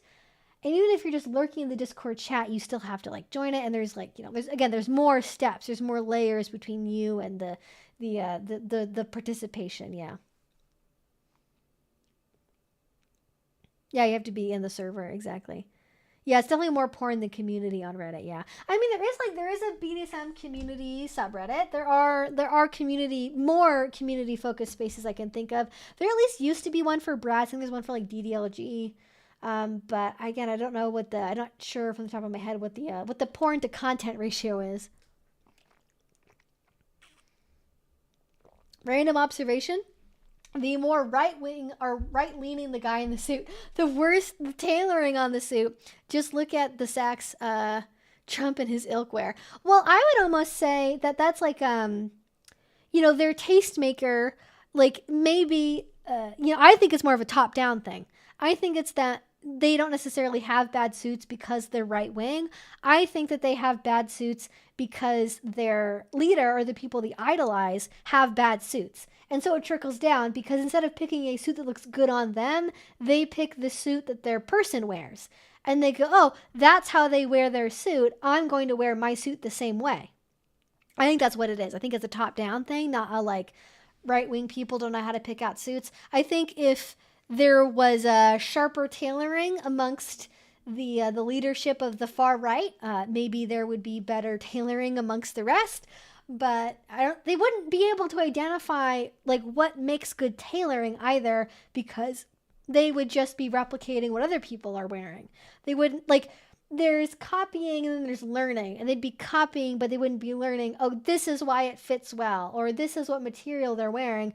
They just show up and go, make me this, right? Without understanding what like makes it a good cut on that person. It's like when you're a teenage girl and you wish you have the hair that your celebrity has, not realizing that your celebrity is wearing like 20 hair pieces and they're only wearing it for like a photo shoot or for a red carpet event. That's not how their everyday hair looks. You go in and you go like, cut my hair like this, dye it like this, and you haven't factored in like the coloring, the undertones, like hair thickness, hair texture, hair type. Like there's so many factors that go into like, okay, well that haircut works for them because they have this face shape, and the color works because of this color and their undertone, and like, so if you put it on you, it's not gonna look the same, right? I don't think people like that translation is lost for a lot of people. But anyways, I don't even know how I got onto that. I've just completely.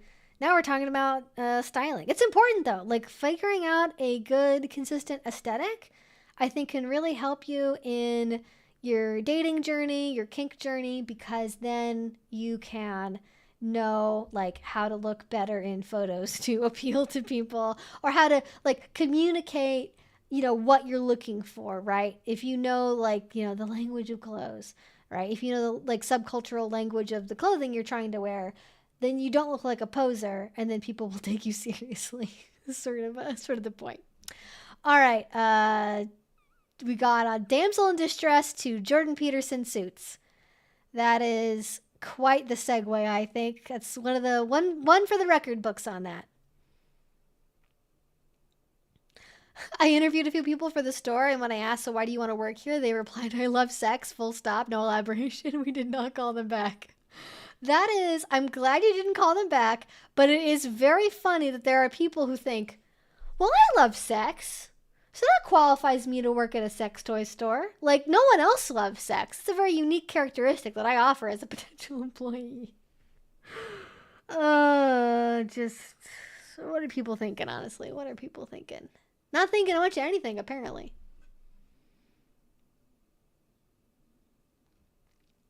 Elon Musk is the same kind of fake dom to start a conversation immediately with "call me sir." If only you weren't spot on the money with that. I think that's true. I think that's very true. Conversational flicks. Yeah, for people that are just faking it and trying to, pretend to be something they're not. Yeah, especially if they're the kind of people who ghost immediately. Yeah, that's a good point.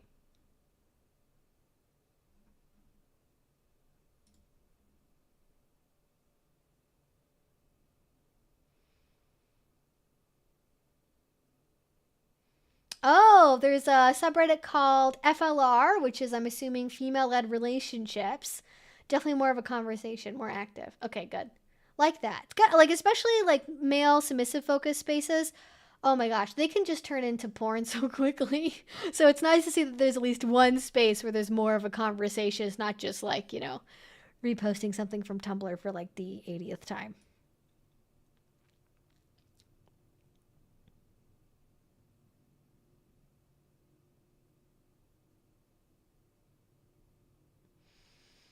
All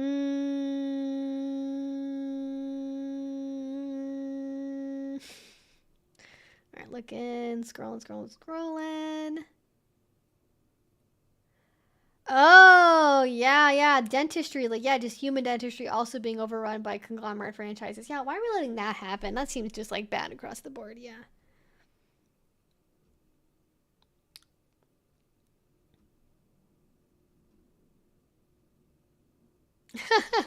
The only retail job that was tolerable was the anarchist bookstore, and that was because people rarely came in and the owner didn't mind if we drank smoked weed on the job. Yeah, that's how you do it. Yeah, if you can relax on the job and it's like low stress, then that makes sense, as opposed to random constant busy work and doing nothing important but then also being drained by it the whole time. Yeah. Ooh, a question. My wife and I are planning to go to a play party for the first time, apart from the obvious. Oh, no, wait. Apart from the obvious consent being key. Okay, I thought you were going separately to a play party. Like you were both going, but you're going as like individual people. Okay, never mind. Misread that originally. Apart from consent, obviously being the key, any other must-know tips or advice? So it's your first time going to any kind of play party. So that's really exciting. If you haven't done it already, I would definitely very thoroughly read through the event rules, information about the event, see if there's any kind of dress code, information about what hours the event is happening, the location.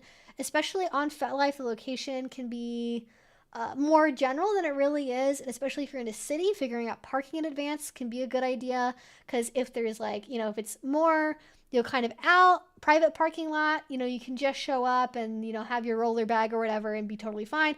But, if you're going to have to walk for a couple blocks, before you get to the event, maybe you don't want to just show up with like, the heels on and the coat. Maybe you want to change into your nice clothes when you get into the party, not show up in them. So kind of those little nitty gritty details I think are good to know ahead of time. Also, if you haven't been on FetLife to see who is RSVP'd, I always recommend checking that out. Not to like look for particular people, but just to get a general sense of like, who kind of is going to be going to this event, right? Is there like, a range of ages? Is it more focused in like one part of the age demographic or another? Is it, mostly people that have power change relationships, or like people that are really involved in the scene? Is it mostly other new people? It's kind of getting a general feel for who's going to be at the event, and how many people as well. Is it going to be really busy? Is it going to be more of a low-key night? I think, setting expectations about the event, like together as a couple, is a really good thing to do. Like, are you going because you want to play? Are you going because you want to play together? Also, welcome, Sean. Thank you for becoming a member. You now have access to all of our wonderful emotes in the chat. But yeah, as I was saying, with getting into going to your first party, set expectations about, interacting with other people too, right? Like, do you just want to be totally solo the whole night? Like, as in just you two together? Are you comfortable having conversations with other people? Should that be together? Is it okay if it's separate? What kinds of things you're comfortable disclosing about? Like, because people might ask you. Like, generally, people who are in the know are not going to ask you about like vanilla life stuff. But like, if you're around other new people, like it might come up. And like, are you okay with people in this space, like knowing your first name, knowing what you do for work, knowing kind of like where in the city you live? And some people are going to be like, I'm an open book. I don't care if people know my first name or that I work for a dental office or whatever. But other people, like maybe because of their job or because of their family circumstances, maybe they don't want that information like totally out there in the public. So, those are things to consider too, like interactions with other people. Are you going to go there? Are you going to watch scenes together? How long do you want to go for? I think what I'd probably recommend doing your first time going to a play party, because they can be overwhelming, I always recommend going early in the night before people start playing. Like, let's say doors open at like 9. I would be there like at or a little bit before 9, and I would maybe plan to, stay for an hour or two, maybe till 11, maybe 11:30, and then I'd go out afterwards, and then I'd go like get a nightcap, right? If you like go get a go get a cocktail somewhere, maybe go get, maybe some, if you late night diner food if you're hungry, but go and decompress and like reconnect one-on-one with your partner outside of that space. It's also nice to have a secondary location plan. Like, let's say you go and like the energy's bad, or it seems weird for some reason, not really clicking with you, and you want to leave. It's nice to already have a secondary location you want to go to in place. So you're like, well, we got a babysitter, or like we got all dressed up. Like, let's make the most of it. We can still go out and like get a nice dinner, get a drink, still make it a good date night, even if maybe the play party itself doesn't necessarily work out fully. But I always, like, if you're going to a play party, if you're going with a partner or a spouse, I think playing with them at the event is like fine. But even then, unless you have experience playing at home together already, I would probably hold off on playing. Like, if you already have experience playing at home and you're just kind of like making that transition to like actually doing stuff in person, then you could play. But I'd, play with each other, maybe do a little bit of a shorter, like smaller scene if you're going to play. But in general, I'd recommend holding off on the play and just like keeping it to like observing, meeting people, getting a sense of the environment. And then next time you go, if you still feel comfortable, then maybe that's when the doors open to play. But yeah, I'd stick to whatever feels comfortable. Don't push anything. Don't, like, you have opportunities to do it again later. Don't try to like make it all happen at once. Yeah.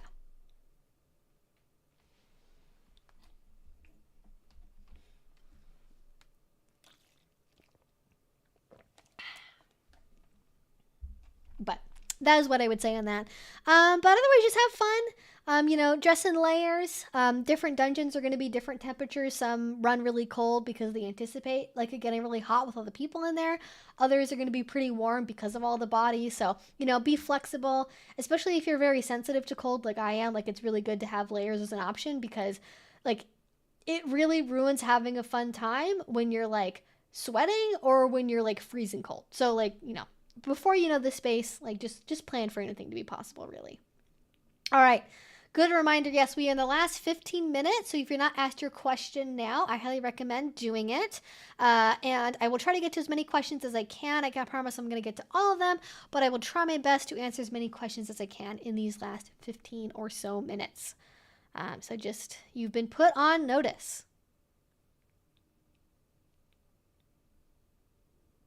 Walk-in screening is highly recommended. Yeah. All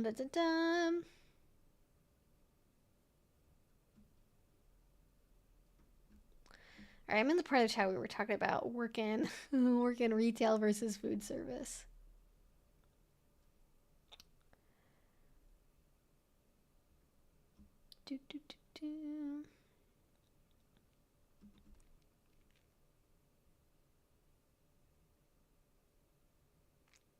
Hello, welcome. Glad you could make it. You are here at the very end, so if you want to ask a question, I'd recommend doing it now. Okay, kind of a big question here from Mui.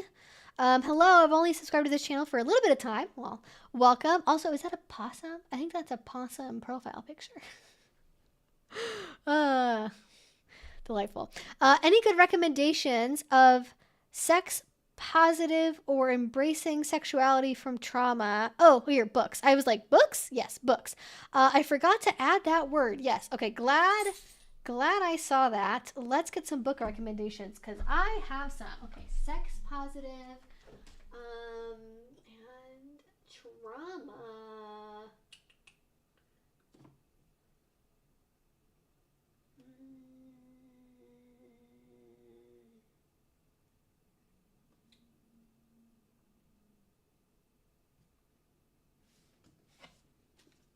I'm getting books, FYI. I didn't just like leave the stream.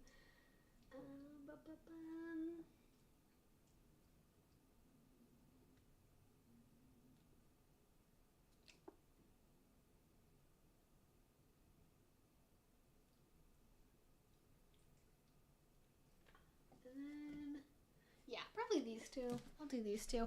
I actually read a book recently that was about like specifically like recovering from sexual trauma, and I didn't like it at all. I thought it was a terrible book. Like, it wasn't necessarily like I'm trying to remember what it was called so I can tell you not to waste your money on it. Let me see if I can find it.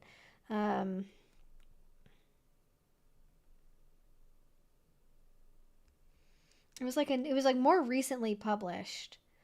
Because there's lots of older books that are like, oh, healing from your like sexual trauma, but like, they're from, 20 plus years ago sometimes. So,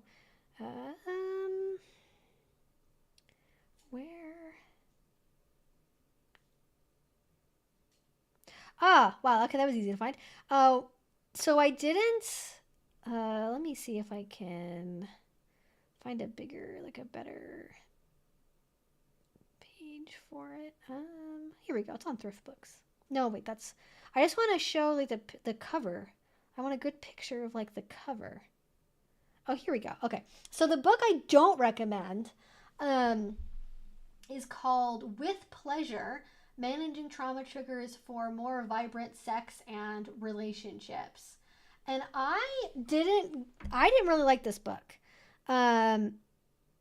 I felt like it was very, like, as opposed to giving you like super concrete tools for like, here's these things that you can do before you have, like, it was more like reflection focused and a lot of like anecdotes about the author's journeys and very like story focused of reading about other people's trauma, oftentimes to the extent of like, I think, going into too much detail about the trauma that people experienced.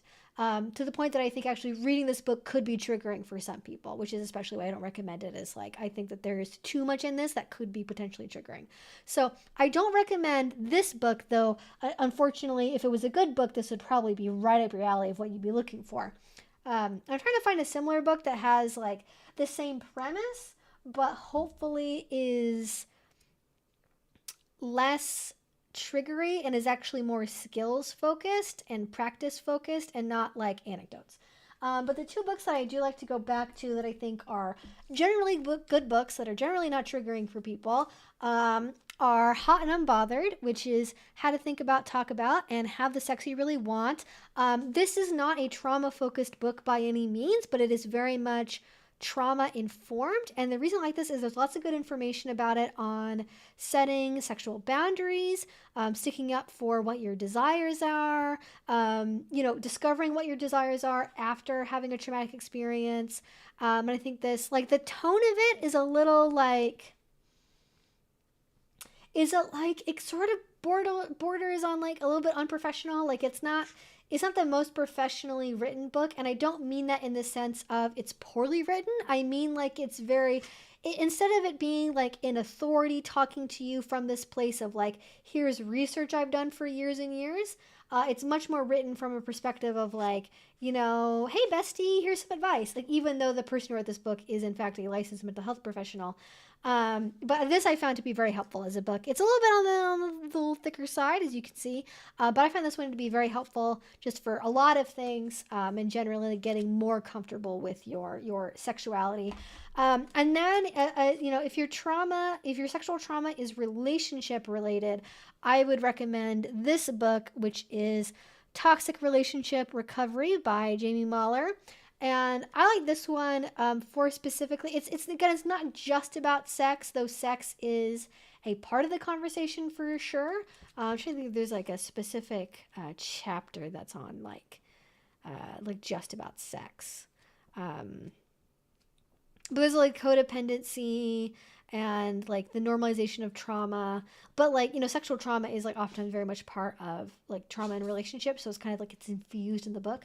But this is really good both for kind of the first half is about understanding your trauma, understanding why it happens. And then the second half is the recovery part of like, okay, you are stepping out of your toxic relationship. You're stepping out of that trauma experience. How can you have better, healthier relationships going forward, and more importantly, have a better relationship with yourself going forward.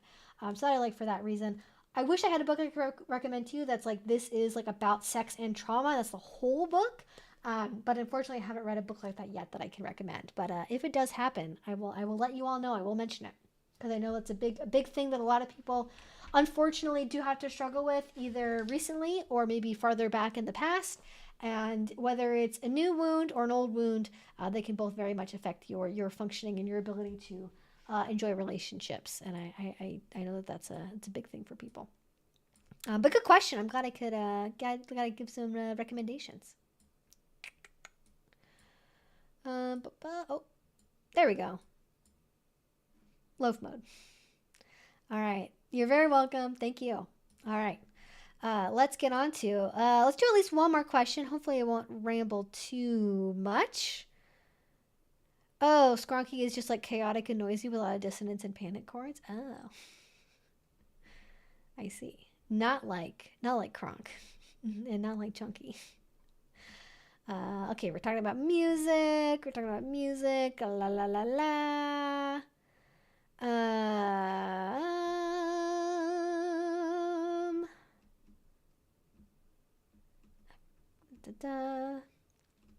Talked about Arcane, 9 Inch Nails. With Google getting broken up, there might be a good competitor when and if the B word happens. Yeah, the ban word. Is Google getting broken up? Is that actually going to happen? I gotta be honest, I'm a little skeptical if that's really going to happen. I don't know if that actually would affect YouTube too much. I don't know I don't know any of the details about that. Possible. But I don't I don't even Twitter isn't a monopoly. Well, in the sense that it owns a bunch of other companies.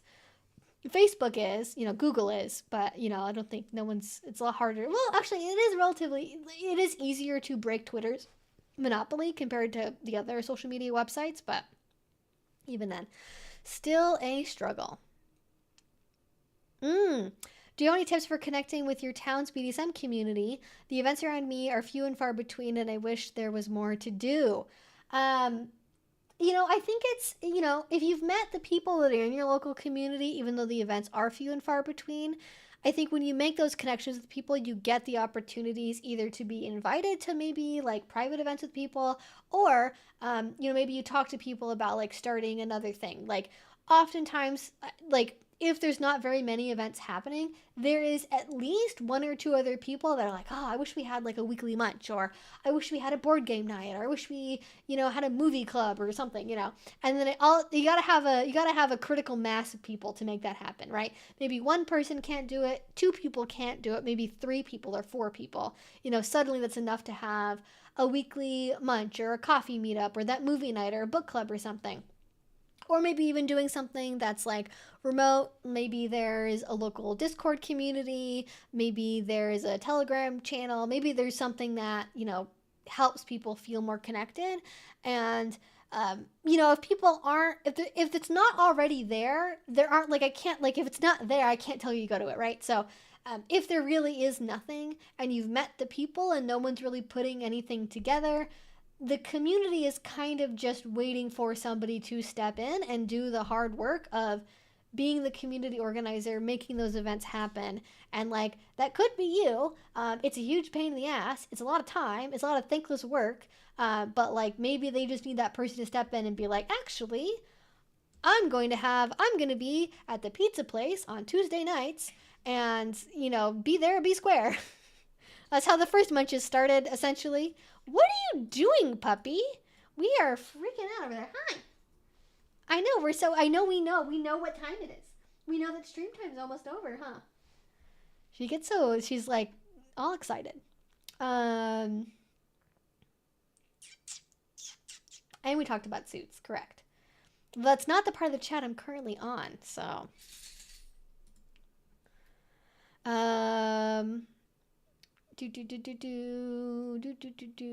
They just dropped a new album. Wait, what? I didn't know that.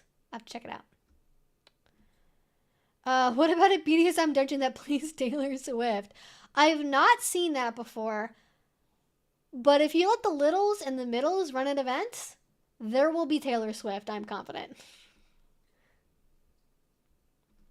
Listen, you'll never catch me out. I'm not going to shame anyone for music they like to listen to while they play, all right? I don't care if you like listening to show tunes. I don't care if you like goth music, if you like metal, Taylor Swift, country. I don't care, right? Listen to whatever makes you happy, that helps you feel in the mood for the activities that you like. Far be it from me to place any judgment over what that is for you. Maybe you have a formative memory connected to Taylor Swift music. Who cares?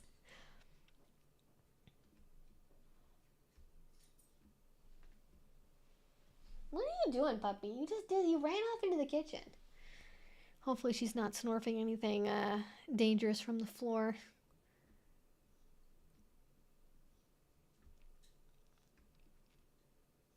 Oh, less a question, more a request. But can I get a good vibes for Monday? Undergoing septioplasty. Recovery will apparently be a nightmare for a week. Ooh, I am so sorry about that. Septioplasty, for those who don't know, is a type of nose surgery. So I hope that goes well, Ren. Good luck. If you have people around that can support you, I really recommend that.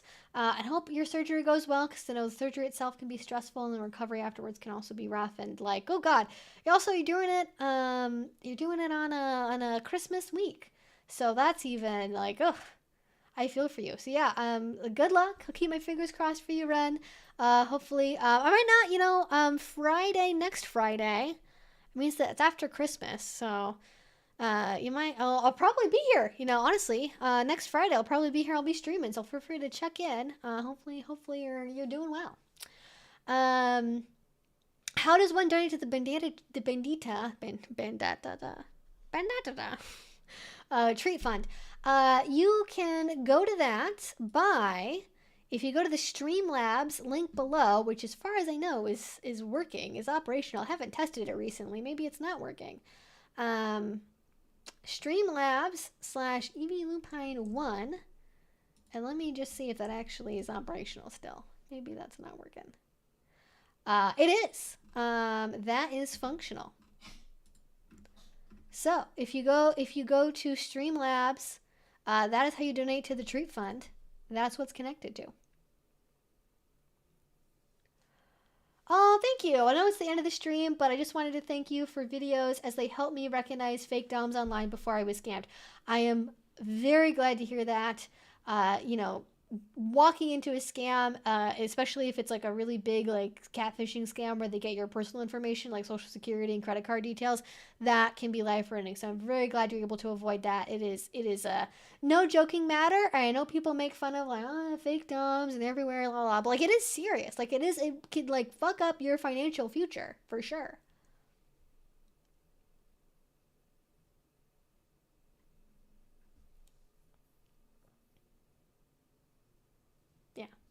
I'm doing better. I'm a little stressed out about my pupperino here, who is doing well at the minute, but has had tummy problems for quite a while here. So I don't know what's going on with her. All right, I'm going to get to one more question here because we started a little bit late because I was trying to figure out the Christmas setup for the stream. So who will be the lucky final question of the night? Let us see. Did I miss anybody earlier?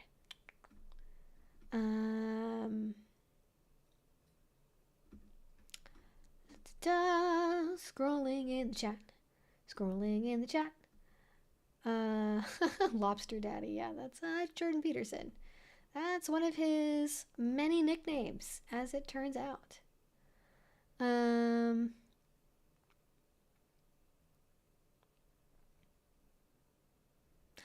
the value in it is a sign of trust more than it being an end to itself. Okay, yeah. Good point. Yeah, for sure. I don't see anything there.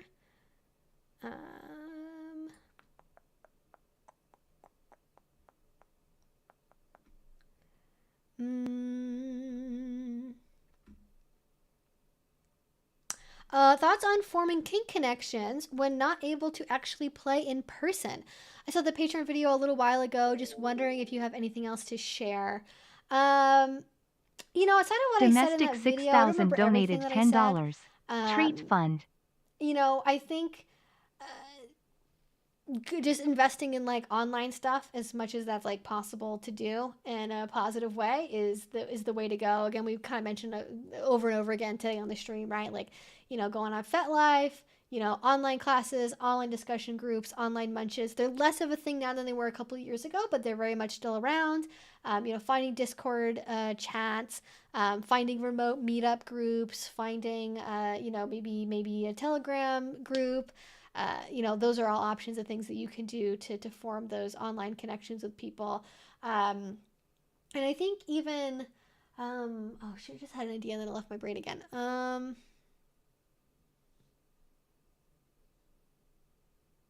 Yeah. Is there anything else? I think really it's about like, you know, just finding like-minded people that you have things in common with, and then, you know, pursuing those relationships to the extent that you can. I think even if you like maybe find stuff that's in your local community, like near you geographically, you know, there might be online stuff that's based around that. Or you potentially also could, like, you know, let's say you live in an area that has a local Discord chat for like San Francisco or whatever. You could join that and maybe meet people through that, and then maybe you can find people that maybe you can like meet up with one-on-one, or you can do, maybe you do like, you know, voice calls in Discord chat, or you do video calls or something where you get to connect with people through that more personally than just like chatting, right? Yeah, it has been a crazy year. That is true. Okay, well, with that being said, I think that's gonna be it. Hi, puppy. Hi, puppy girl. Come here. Come, baby. Come here. Hello. Oh, there we go. Aw, hi, baby. Hi. Yeah. Hi, girl. Here we go. My sweet baby. Okay. Alrighty. So that's going to be it for tonight, y'all. Thank you so much. If you're not still on Twitter, I don't blame you. But as far as, look at this dog. This is ridiculous. She's just like holding, this is her chin rest. I'm not doing anything. There's no pressure, FYI, before anyone says anything weird. She just likes to have a chin rest, okay? And I'm here to be her human chin rest, all right? If you're on Twitter, keep up to date with me on there for future stream times for this week. I know with the holidays, things are going to be a little weird, but if you want to keep up to date on what I'm going to be doing, what I'm going to be streaming, everything like that's going to be over on twitter.com. Yes, the time we've been waiting for, the Bandit time, yes. They've been waiting for you, sweetie. They've been waiting for you, yeah. Okay, all right, yes. Merry Christmas, everyone. Happy holidays if you're celebrating. And hopefully I will see you all again soon. Stay safe, have fun, drink water, and I will talk to you all again soon. All right, bye. Yeah, did I say goodbye? All right, see y'all later. Bye.